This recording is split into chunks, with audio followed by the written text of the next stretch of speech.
可能同学可以讲，就是对啊，好，我们不然我 update 一下好了，回去就要助教发个那个讯息，说我们0个点重新定义一下。没有就零，我就把它定义成1嘛，这样的话应该就比如说这个，你看这样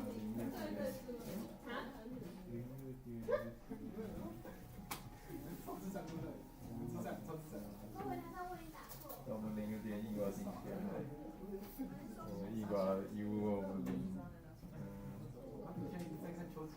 我可以1把 U 我们0定成1这样子，看起来就会连起来，然后粘标正常。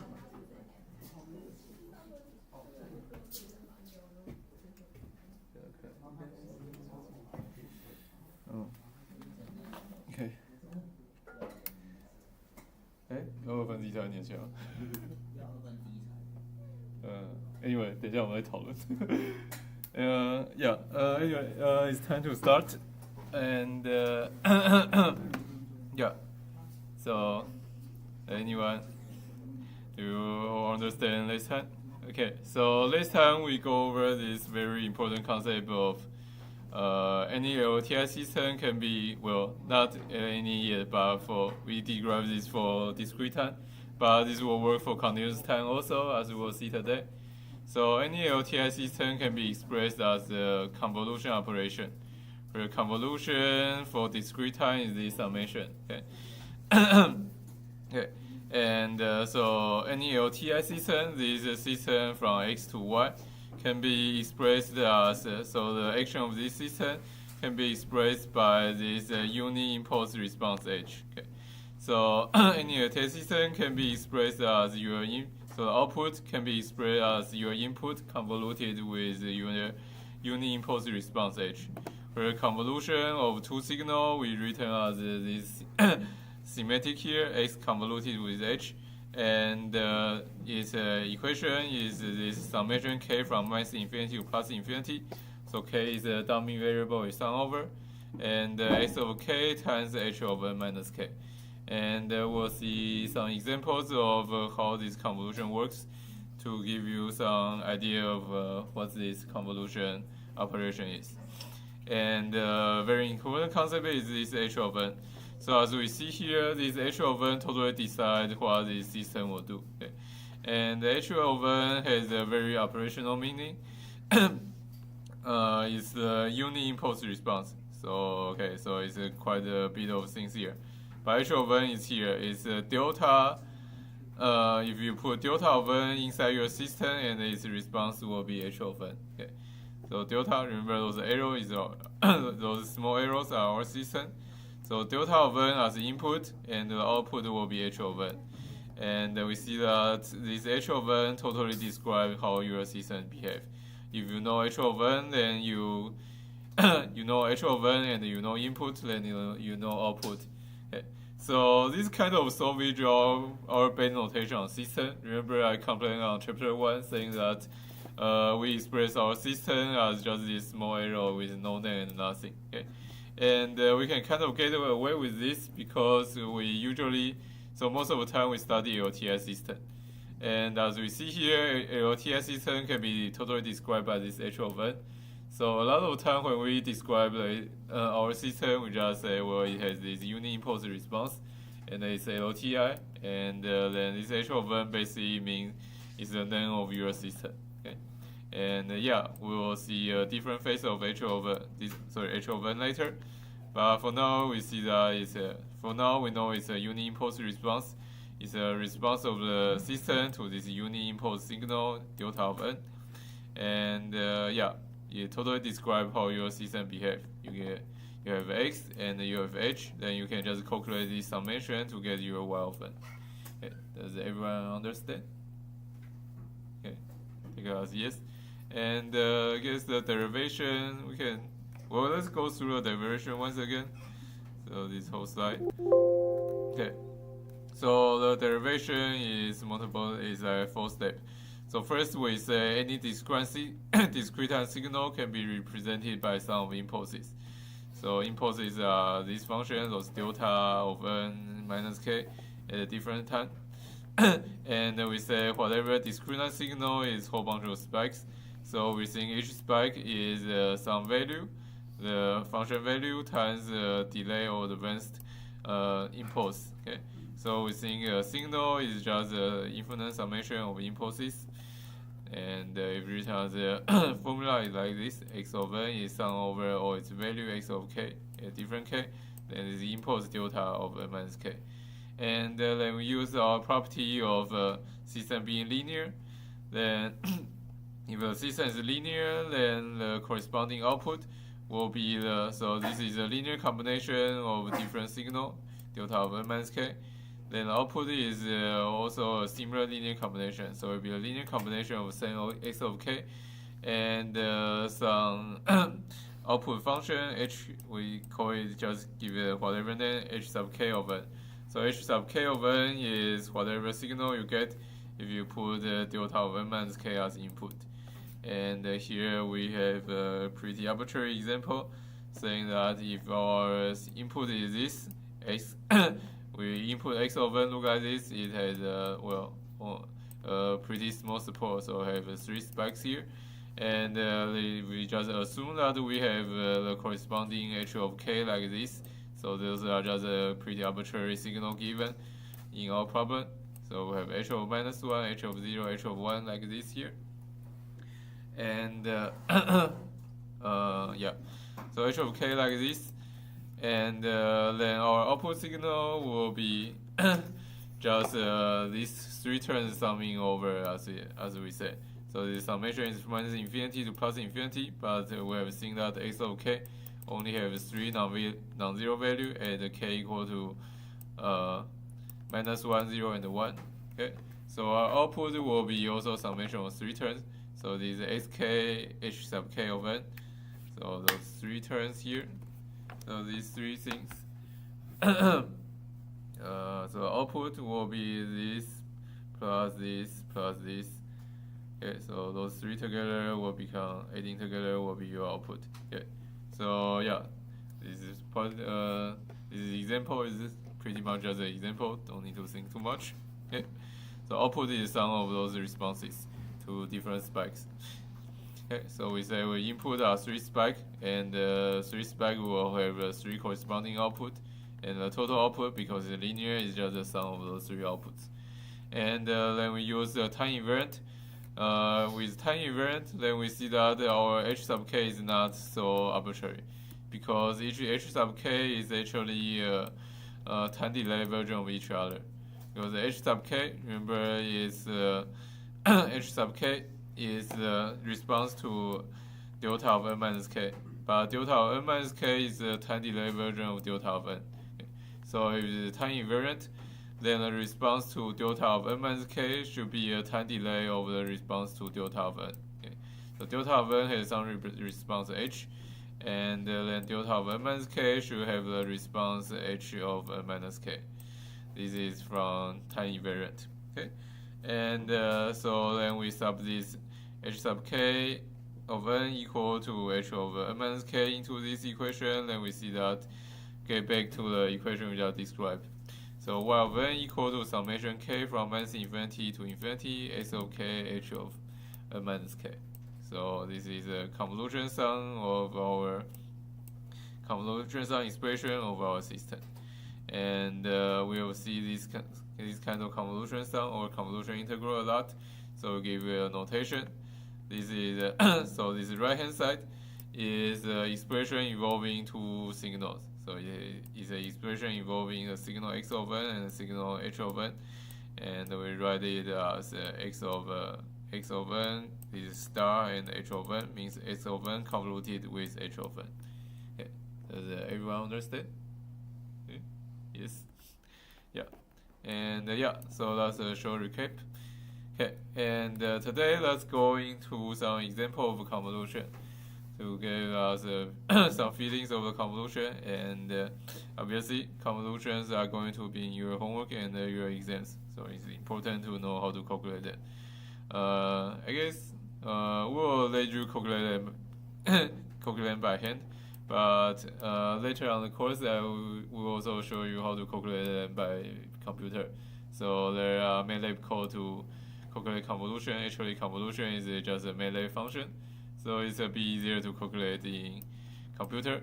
But for now, let's see how to do them by hand to give you some intuitions. Okay, so there are two ways to visualize convolution.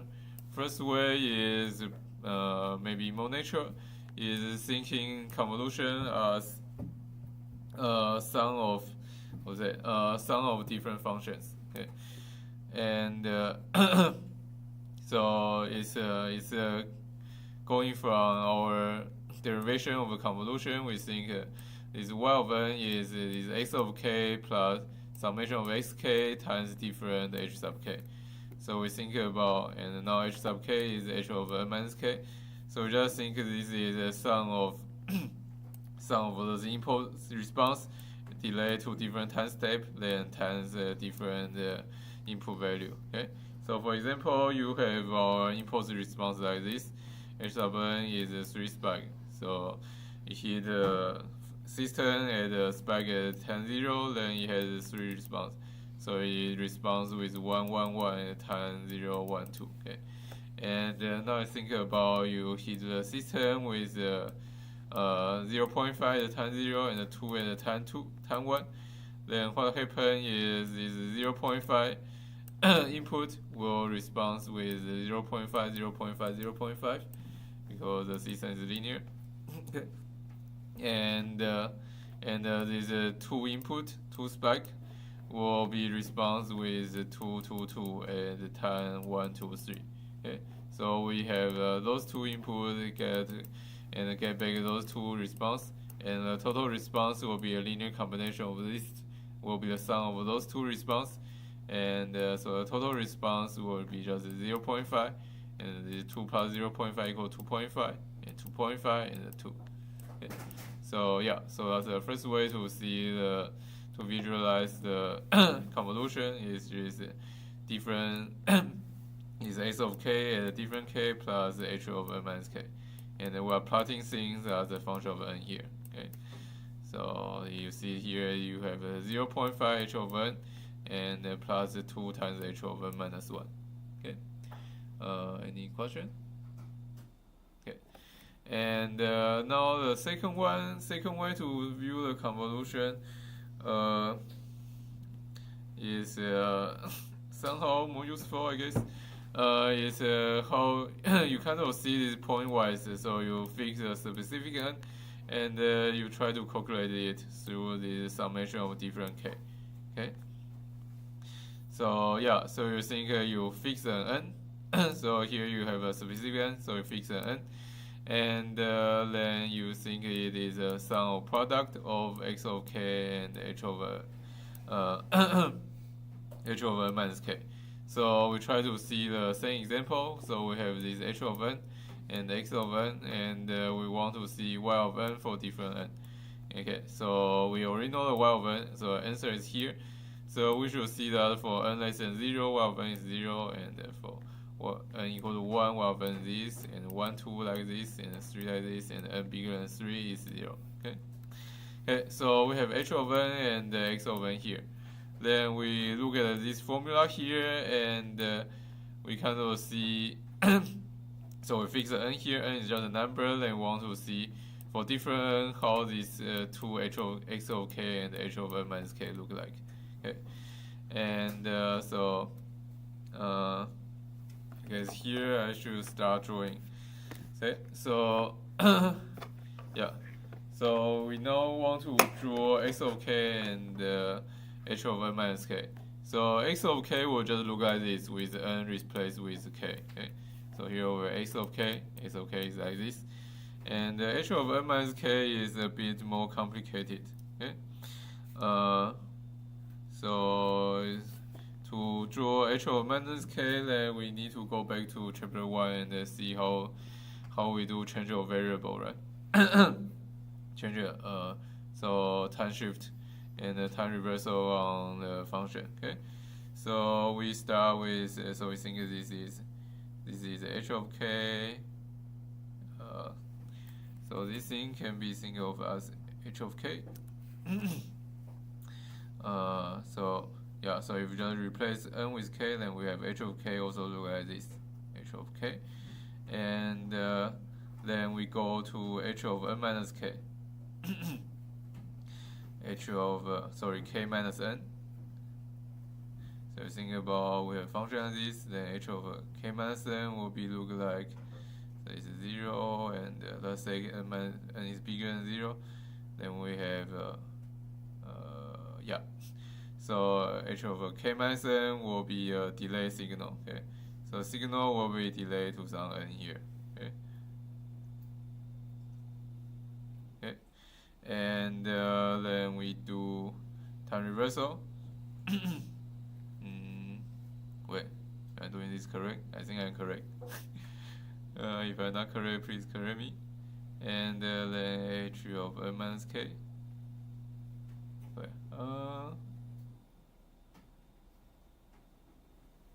let me see. I got confused a little. So this is k.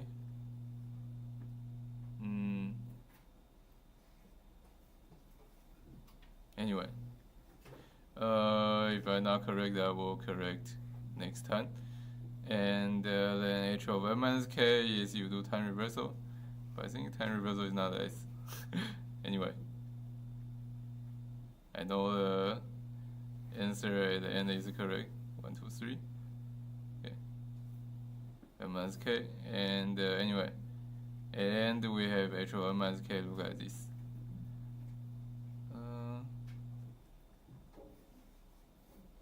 Somehow this sounds wrong to me, but k equal to okay, yeah, okay.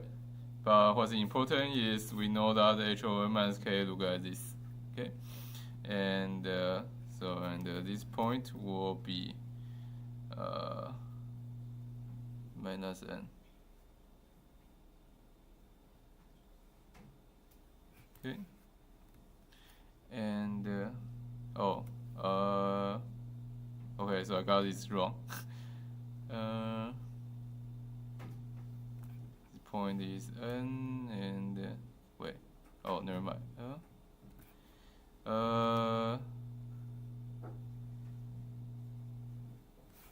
Let's see.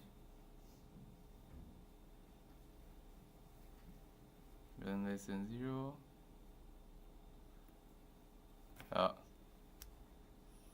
So the ordering is wrong. So I should do. Okay, this is a bit annoying.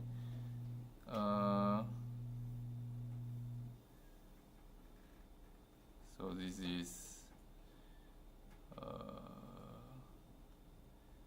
okay. So that's why I'm confusing myself. I should do h of so it's k plus n first, k plus n, and k plus n, and this point will be minus n, and okay, so this is a little confusing because I'm thinking n as negative here. So maybe I should draw different one. Okay.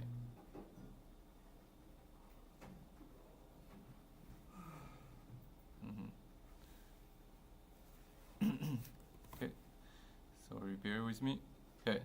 So we start with h of k plus n, and so if n is bigger than 0, then this will be advanced signal, and so we have a minus n here, and we have like this signal, and and then we do negation on n, sorry, negation on k, then we have h of minus k plus n, which is this signal, and then we get time reversal on this, and it's like this. I think but very confused signal.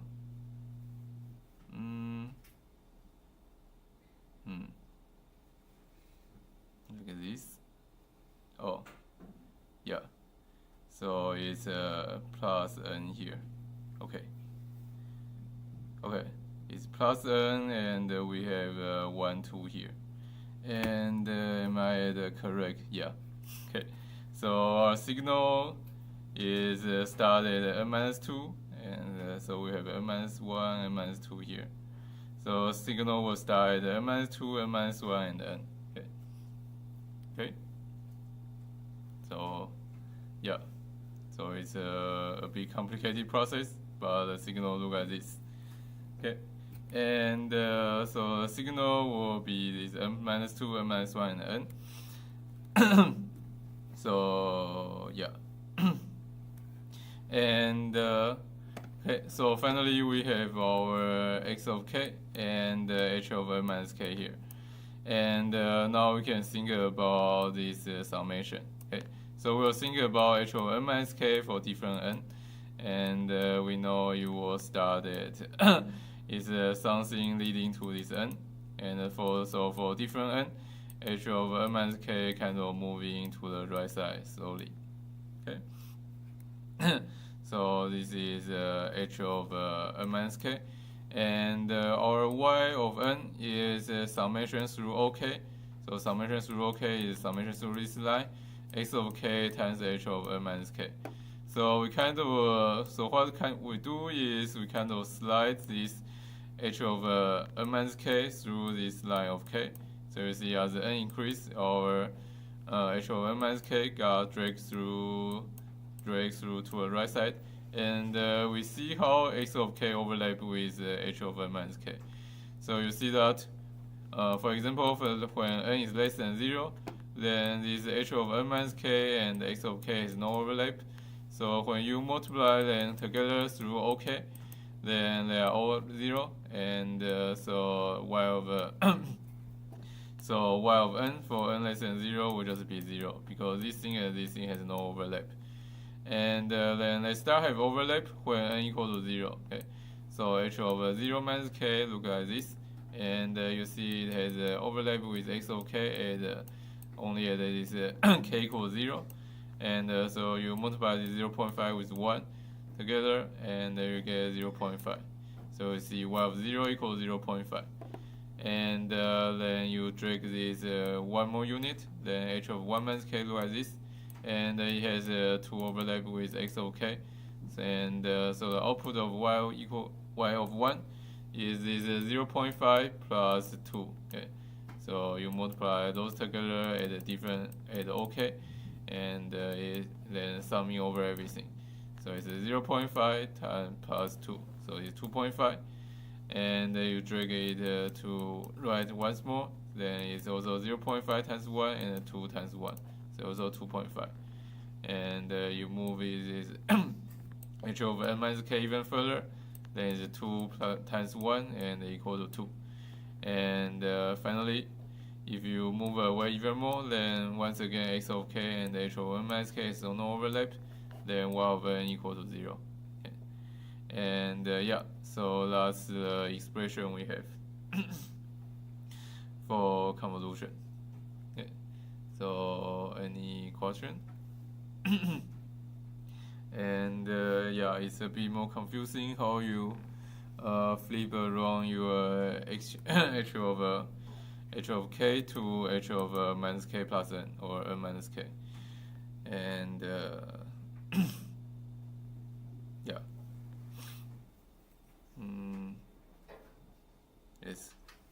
Then you need to think about how you do this plus k plus n thing first, then you reverse everything. Okay. Okay.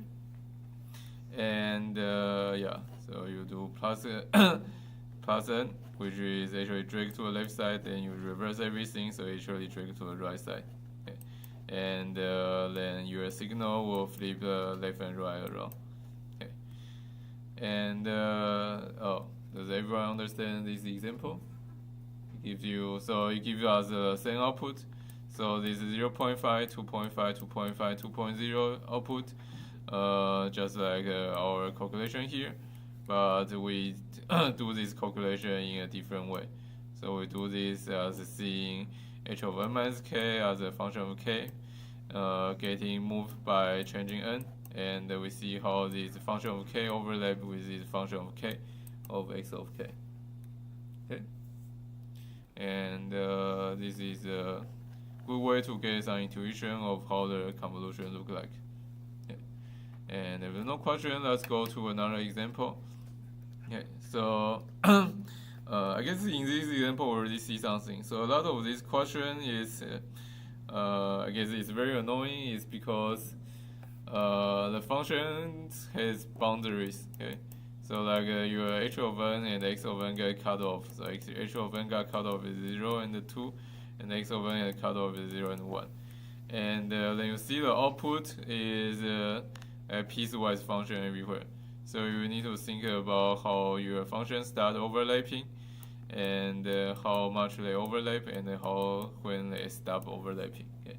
So usually when you do this calculation, then you need to think about your case carefully, and so you need to distinguish how your function overlap with each other by doing case carefully. So for example, you have n less than 0, there is no overlap. Then between n equal to I guess for n equal to 0, you have one overlap, and then you have 1, 2, you have 4 overlap, and 3 you have partial overlap, etc. And for n greater than 3, you have no overlap. Let's see more about that in this example.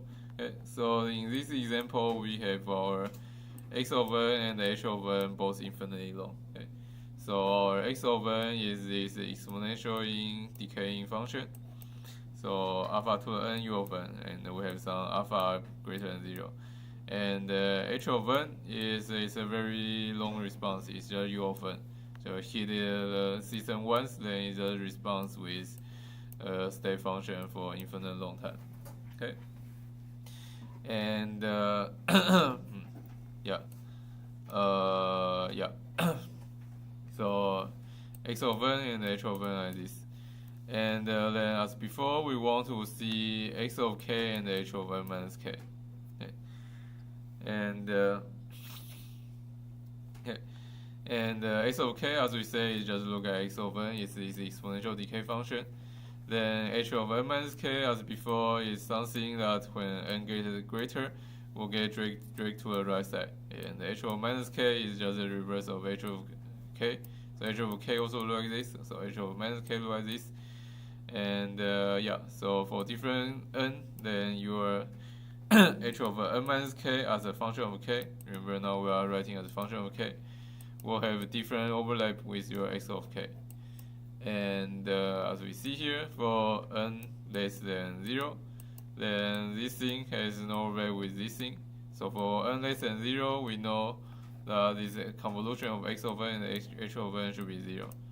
And starting from n equal to 0, we have overlap between h of n minus k and h of k. Okay. So n less than 0, this thing and this thing has no overlap. And n bigger than 0, then you see we have overlap from 0 to n. Okay. And yeah, then we do calculation. Okay. Yeah. So when we do calculation, we see that y of n is this thing, and it's summation. So for n less than 0, y of n is 0, and for n greater or equal to 0, then it's the summation of the overlap here, which is alpha to the k from 0 to n. Okay, and yeah, so it should be alpha to the k from 0 to n, and and we can write all this more explicitly, and that is y of n. So you use the geometric sum formula, then your y of n will be this 1 minus alpha, 1 minus alpha to n minus 1. This is just the summation of a geometric series. Okay, and so there are different ways to express this answer. You can write y of n equal to cases. So n less than 0 is 0, and greater equals 0 equals this thing. And but you want to be fancy and express these two things as one equation, then you can write is this thing times u of n, because u of n equals 0 when n less than 0, and equal to 1 when n greater equal to 1. So it's just these two cases, returns 1 is this. And here we plot. So for n less than 0, your y of n is 0. And when n is greater than 0, then you have this sum of geometric series. And when alpha is less than 1, this geometric series will sum to some limit. And so you see the summation approaching some saturating point. This is 1 over 1 minus alpha. Okay. And any question? I guess if you are very good at algebra, you can also try to solve this with purely algebra. So you can write your x of k as alpha to k, u of k, and h of n minus k as these things, so these cases, and try to get this same conclusion by analyzing the cases. But sometimes if you draw a little picture, it will also be nice to see the overlap. Okay. Everyone understand? Okay. Not. And then okay, so this is a case with two boundaries. So we have a boundary both at 0 here. Then we can have a case with even more boundary, and the analysis is even more annoying. This is kind of just, I guess this don't tell you too much about signal. This is not just how good you can do calculation. It's like some kind of, yeah, this is how good you can do arithmetic. But anyway, sometimes we have those very annoying questions where your x of n is this piecewise function. It has two boundary. But I guess this is really related to real-time signal. So it's also nice to know how those works. So anyway, now we have this example where x of n is this square function is 1 only at 0 to 4 and 0 everywhere.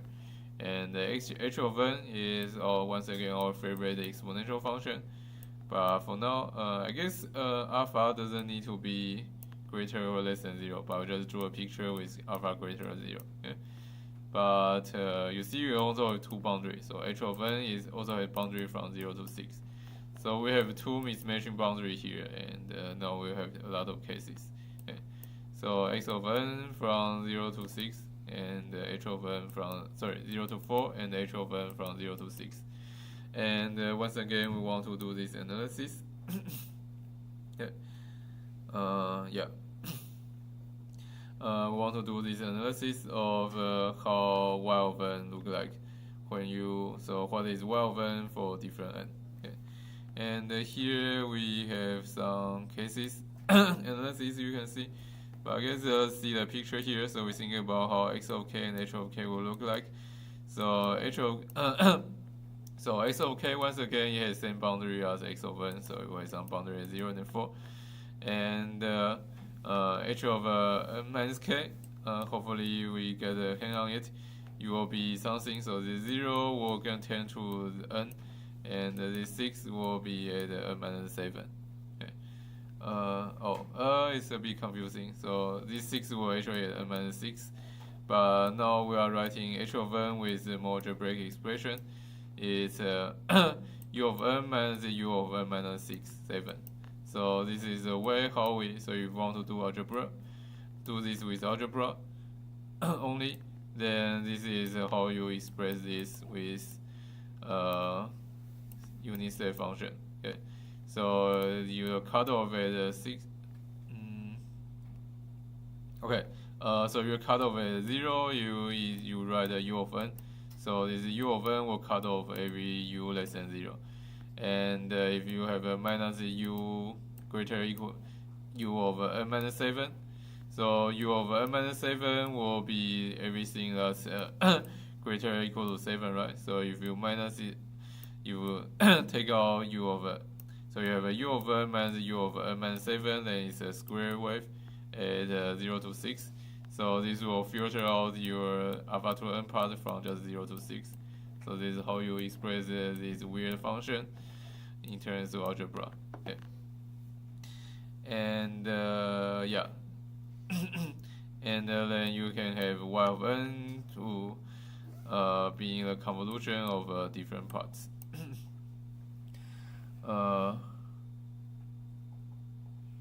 Yeah. So y of n is the summation x of k, which is just summation. So this is summation. S of k will just limit your summation from 0 to 4, and yeah, then you can try to do this summation and figure out the cases. Okay, question.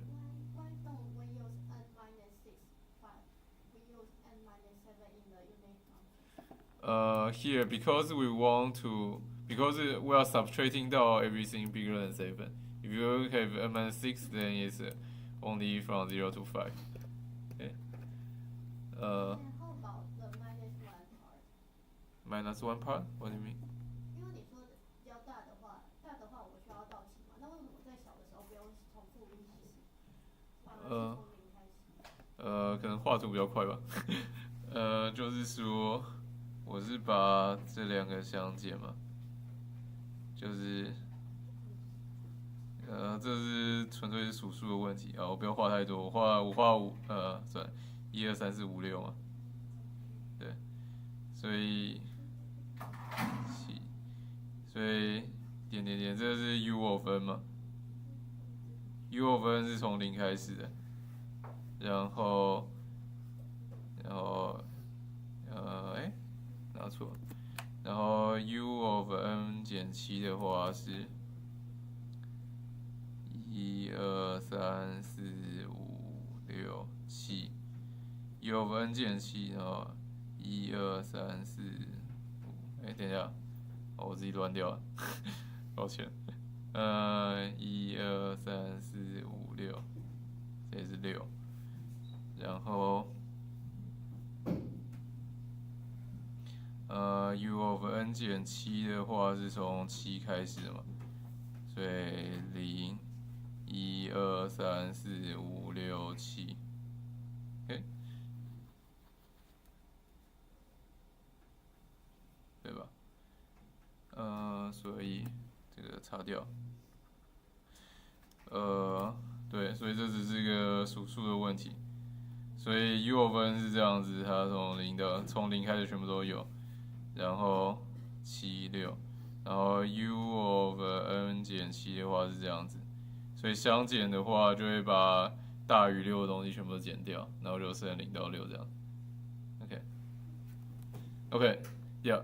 So that's maybe a bit more complicated way to do by just algebra, but let's see this in a more intuitive way of seeing the picture. Okay, so seeing the picture, there are a lot of intervals. Okay, so S of k is this 0 to 4 thing fixed, and h of n minus k is kind of reversing and push by k. I guess you do reverse and push by k, push by n is a bit easier. Okay, so you reverse and you kind of drag by n. We are kind of familiar with this now. Okay, so it's a reverse signal and the edge at n here. Okay, so 0 point will get pushed to the n point here. So for n less than 0, you see x of k and h of n minus k has no overlap, and so your y of n should just be 0. Okay, and then we go to first interval. That is your h of n minus k is partially inside your x of k, and so you have overlap from 0 to n here. Okay, so this is n between 0 to 4, and so you have this partial overlap from 0 to n, and then you can calculate the summation. So let's not go into the detail of summation. Hopefully you can figure out in your homework. But for now, it's important to see that you have your summation is k from 0 to n. So you have some summation k from 0 to n, some geometric function, and you get some geometric series result. Okay. And then you have, excuse me. Then we increase your n even more. then we see that we have 4 overlap between our h of minus k and x of k now. Okay, so now the summation is from 0 to 4 always, but the height is now different. Okay, so the height will depend on your n. Okay, because your start point is different for different n. Okay, you need to remember our function is alpha to the n. Okay, but anyway, you can figure it out.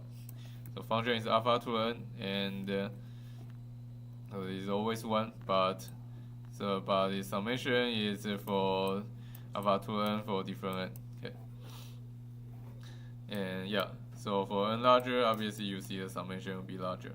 Okay, and I guess one thing to to check about this summation is, remember k is a dummy variable.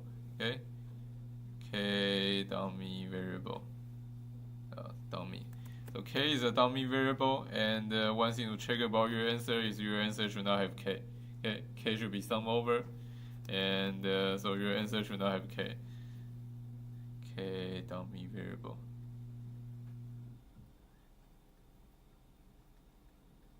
And not in answer. So here you should not have k, no k. Okay, this is something you should check. And similarly here, remember k is something you sum over, so this answer should not have k. Okay. And anyway, so back to our discussion. This is our so first interval, and the second interval, and the third interval you have 4 overlap, and finally, no, this is not finally. Then we have fourth interval. Now we pull our h of n minus k enough. So now the left hand side only have partial overlap with our x of k. So now our summation is from this n minus 6. Okay. So this point is n minus 6. So the summation is from n minus 6 to 4. Okay. And yeah, then you figure out your geometric series, and you do the summation. And well, we have 10 minutes. I guess we do some change of variable here. But anyway, you figure out the summation and you get something with alpha and n, but no k here. And finally, at the last interval, you have you have n greater than 10.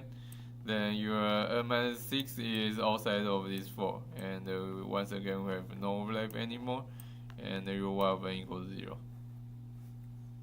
Okay. Any question?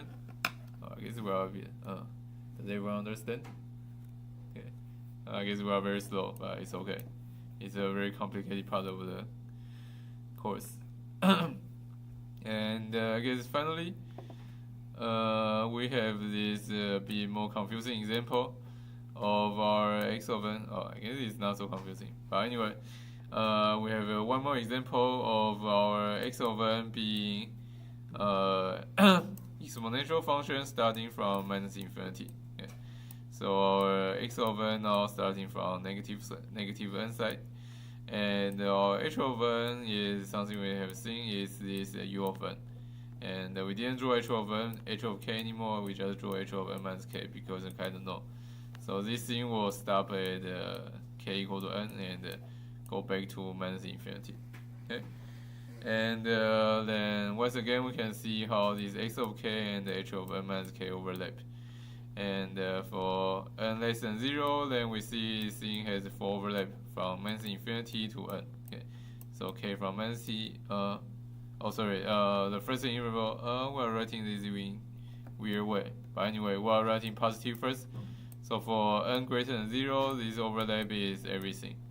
So it's k from minus infinity to this 0. Okay, so you sum over all x of k, and it is this 2 to the k, sum from k minus infinity to 0 and equal to 2. This is summation of geometric series. And then the second interval, somehow we do this in reverse order, is n less than 0. Then you see that your overlap is from k equal to minus infinity to k equal to n. So you sum from k minus infinity to k equal to n, and once again use some of the geometric series and you get something. Okay, something depends on 2 to n plus 1. Which makes sense because n less than 0 and this is less than 2. Okay, so this is kind of exponentially increasing function until n equals 0, then this function just becomes 2. Okay, and we are a bit slower, but we have 3 more minutes. But I guess any questions so far? Everyone understand? Okay. And yeah, so this is convolution. You can kind of visualize it you can visualize y of n at a different n by thinking about how x of k and h of n minus k will overlap. And you can see that this kind of equation can get very annoying because they have a lot of overlap between different edges of your functions. So let's go through this quickly. Once again, you have this overlap. And the last 5 minutes, let's try to go a little more. Okay, so let's go very quickly about continuous time LTI system. Okay, but we'll do this carefully next time. Okay, so continuous time LTI system. It's basically a similar idea. So we will think about our continuous time function or continuous time signal. We will do this staircase approximation, which I think it does steps. So this is also something that we do in calculus. I think when we do integral, we think continuous time function is just can be approximated by releasing rectangles. Okay, and when we take a limit of width of rectangle equal to 0, then we get back to our function. Okay, and when we do that, we'll see that. We get that's just same as our shifting property. Okay.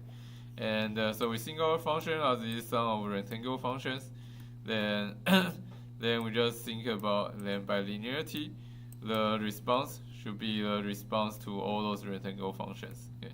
So here just a more picture about function being sum of rectangle functions. So rectangle functions at a different triangle. So yeah, we have different triangles here, and this function we just think is the sum of these strip functions. And then by linearity, your output y is just a response to all the is just a sum of response to all those rectangles. So each rectangle will give you some response that's proportional to the height of x over whatever point you are at. So we are at some point x of k triangle. Okay. So we are thinking we have some x of triangle and then the function of the rectangle, and then we have the corresponding output with this response, and then when we take a limit of delta equals 0, then x of t becomes the shifting property is integration over delta function, and then y of t is the similar integration of x value and the impulse response basically. So it's a response to those delayed delta function. And finally, we think if our system is time invariant, then those response to delta function at different time is just a response to the delta function at time 0 with a time delay. And so this h of t is not a response to a delta function. And once again, this is called a unit impulse response. And our y of t, now we have this continuous time convolution. It's integration from minus infinity to plus infinity, x over tau and h over t minus tau d tau. And you can see similar things. So the t is our real variable, and we are integrating over a dumb variable x of tau and h of tau d tau. Okay. And yeah, so now it's even faster than I think. So now this is the 3 minutes derivation of continuous time convolution. So this is quite similar to discrete time case, except it's other than summation, now we have the integration. And so this is a continuous time convolution. The notation is very similar. So y of t is the convolution of x of t and h of t. And the Fourier convolution is just this integration of x of tau and the h of t minus tau d tau. And yeah, this h of t once again is called unit impulse response, or just called impulse response. So, and that's the output of the system when the input is delta of t. Okay. And yeah, let's try to flash something. And the continuous time will do similar thing. So we have x of tau, h of tau, and we'll flip this h of tau around to h of t minus tau, and we'll see their overlap with x of tau. Okay, so let's get more careful derivation of the continuous time case next time. And yeah, so we'll see you on Friday. Okay, question? No. Yeah. Yeah. 很快再问你那个限压管理，就是原本的话，这条管理是这样子，对。然后你看你第一步先把那个 S 号的 N 号给配一下，然后它配的话，我这时候再做加 N 动作，加 N 动作它就会往左旋，往左旋完之后，然后再对那个再对 K 做负，再对 K 加负号，对，反转，它就变成这个这样。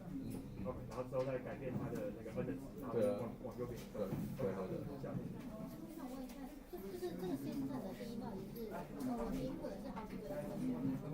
对啊 ，system 是你一步的可以是任意的equation啊。system 是把任意的equation变成某个equation的东西。不是，应该说function啊。equal 是某个，我应该叫 signal， 但是 signal 就是function啊。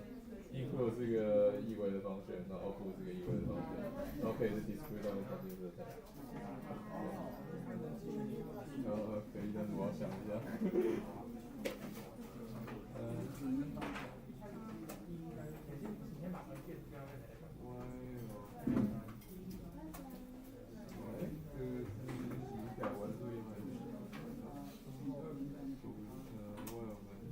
这个好像因为这会 lose 一些 information 啊。它不是 invariable， 就是因为有些 information 会消失嘛。我可以画哪里吗？对啊，我先这里，这个直接写在上面。对啊，就最简单的。例如 x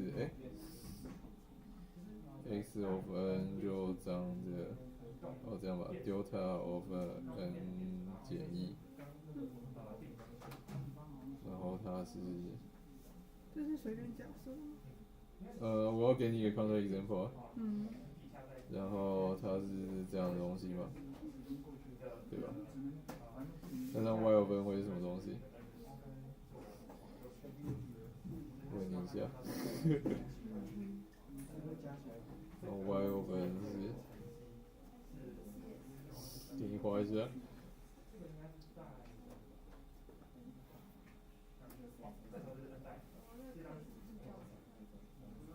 y of 0是多少？然后 y of 1是多少？ y of 0就是在 x 等于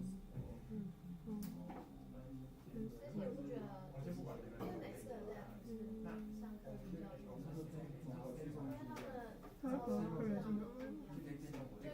对啊 ，y of 1还是 y of 1 ，OK， 好，我也是直接讲要这样那个，所以这个是在说什么？我要说的是，其实就是 x 在奇数值的 information 会直接消失，然后 y of n 其实都是0的东西，就 y of 0是 x of 0嘛，然后它等于0，对吧？y of 0是对应到这个点，然后 y of 1呢，像 y of 1对应到的是 x of 2嘛，对吧？那 x of 2也是0，所以那其他地方看起来也是0，所以 y of n 等于0。然后这样的话跟 x of n 等于0的东西是一样的。对，反正这两个东西过去它有 same output， 所以它不是 invertible。那会发生这种事情是因为我们在做这 squeezing 的时候，它 discrete time 它没有这个 0.5 的点可以 take 这个 x of 1的地方。对。